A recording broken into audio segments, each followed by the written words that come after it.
நண்பர்களே, இன்று நாம் பார்க்க இருப்பது ருத்ரகாளியின் மந்திரம். இந்த மந்திரம் ஒரு 20 பேர்த்துக்கு மேலே கொடுத்துருக்கேன். கொடுத்தவங்க பூரா நல்லா இருக்காங்க, அருமையான ஒரு வளமுடன் இருக்காங்க. அந்த மந்திரத்தை தான் இப்போ எல்லாரும் இதை பயன்படுத்தணும் அப்படின்ற ஒரு உற்சாகத்தில் இந்த மந்திரத்தை நான் தந்திருக்கேன். இந்த மந்திரம் பல காலம் பரம்பரையாக சொல்லிட்டு வந்த மந்திரம். இது ரொம்ப அருமையாக வேலை செய்யும். அதாவது இந்த காளி ருத்ரகாளி. இது மயானத்தில் இருந்து செய்யக்கூடிய மந்திரம் அப்படின்னு ரொம்ப பேர் நினைக்க வேணாம். இது வீட்டிலேயே செஞ்சுக்கலாம். இந்த எந்திரத்தை மட்டும் அந்த மந்திரத்தை மட்டும் ஒரு எந்திரத்தில் எழுதி அதை நல்லா சுத்தப்படுத்தி அந்த ஒரு கும்பத்தில் தண்ணி ஊற்றி அது மேலே இந்த எந்திரத்தை வச்சு அது மேலே ஒரு தேங்காய் தூக்கி வச்சு மேலே சூலாயத்தை குத்தி ஒரு கும்பமாக வச்சிடணும். வச்சு அதுக்கு பூ இதுகளை போட்டு அதை அலங்கரித்து அதவே காளியாக நினச்சி 48 நாள் இது ஒரு நாளைக்கு 108 தடவை சொல்லிக்கிட்டு வரும்போது இந்த ருத்ரகாளியானவள் அளவுக்கு அதிகமான வசதி வாய்ப்புகளை ஏற்படுத்தும். வாக்கு, தொழில் வன்மை, எதிரி, நோய், கடன் எந்ததும் கிட்டக்க வராது. அந்த அளவுக்கு ஒரு அற்புதமான மந்திரம் தான் இந்த ருத்ரகாளியினுடைய மந்திரம். அதே மாதிரி ஏவல், பில்லி, சூனியம், செய்வனம், முறப்பாடு, திட்டு முறப்பாடு எது இருந்தாலும் அறவே விளையிடும். அதே மாதிரி இந்த காளியானவள் வாத உடம்புக்காரங்களுக்கு நேரடியாக காட்சி கொடுப்பாள். பித்த உடம்புக்காரங்களுக்கு கனவுல காட்சி கொடுப்பாள். கவ உடம்புக்காரங்களுக்கு பக்கத்தில் உணர்வுகள் மூலமாக வெளிப்படுத்துவாள் இந்த காளி. இதை முறையாக நீங்கள் செய்யும்போது அளவுக்கு அதிகமான பலனை நீங்கள் அடைவீங்க. பொருளாதாரம்,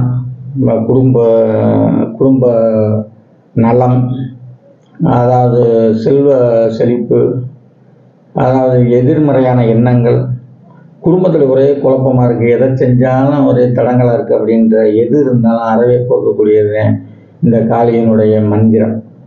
ருத்ரகாளி அப்படின்னு சொன்னாலே திருநீர் அப்படின்னு அது அர்த்தம்.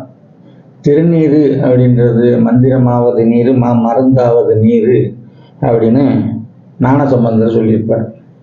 அந்த திருநீர் அப்படின்னா என்ன அர்த்தம்னா, அதை எப்படி அதில் எவ்வளோ அணு இருக்குது, அந்த துகள் எவ்வளோ எப்படி எண்ண முடியாதோ அந்த அளவுக்கு நீர் ஒன்றும் இல்லாமல் ஒரு சக்தி, சூனியமான ஒரு சக்தி நம்ம ஆண்டுக்கிட்டு இருக்கு அப்படின்றது சொல்கிறது அந்த நீருடைய தத்துவம்.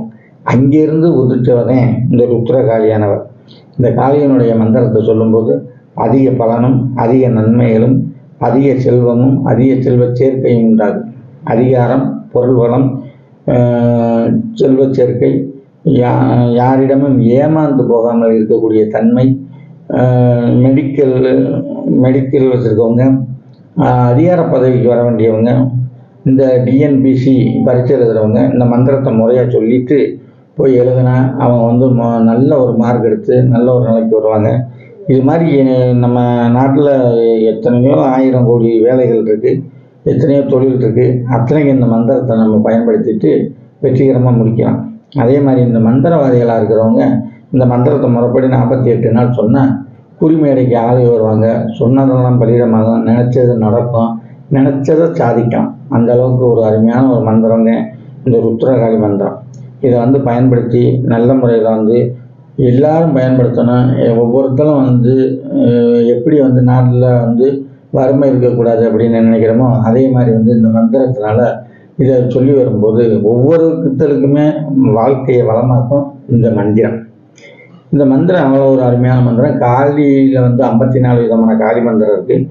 அதில் இது ருத்ரகாளி மந்திரம். இதை முறையாக பயன்படுத்தும் போது ரொம்ப அற்புத பலனை அடையலாம்.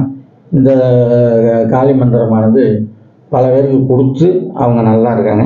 அதை சிறப்பாக செஞ்சு எல்லா வகையிலும் நன்மை அடைய வேண்டுகிறேன். அதே போல் நான் முன்னாடி போட்டிருக்கேன் திருப்பதி மந்திரம், சிவன் மந்திரம், மோகினி மந்திரம், கட்டு மந்திரம், இப்படி ஒரு 27 வீடியோ வெளியிட்டிருக்கேன். அதில் நீங்கள் ஒவ்வொன்றையும் பார்த்து அதில் இருக்கிற நன்மை தீமைகளை பார்த்து, அதில் தீமைன்றது இல்லை, நன்மை மட்டும்தான்.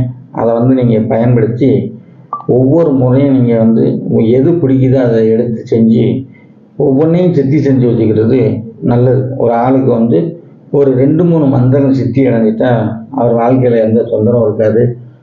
அருமையான வாழ்க்கையாக இருக்கும். மிகவும் நன்றி. பயன்படுத்துங்கள். நன்றி.